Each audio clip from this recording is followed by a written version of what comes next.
एक आदमी इधर भी आ जाइए, एक आदमी उधर चल जाइए, उधर उधर उधर उधर डिस्टेंस रखेगा। एक आदमी वहाँ से उधर चल जाइए।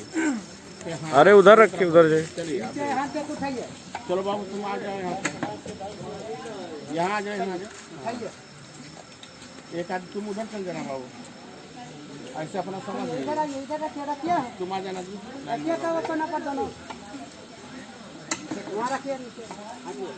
दो लाइन लगाइए ना, एगो लेफ्ट एगो राइट, ठीक रहेगा। अलग अलग रहिए, ठीक रहेगा।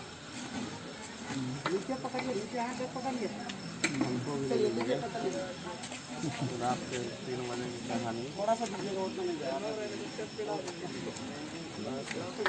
जितना खाएगा उसी हिसाब से दीजिए, नहीं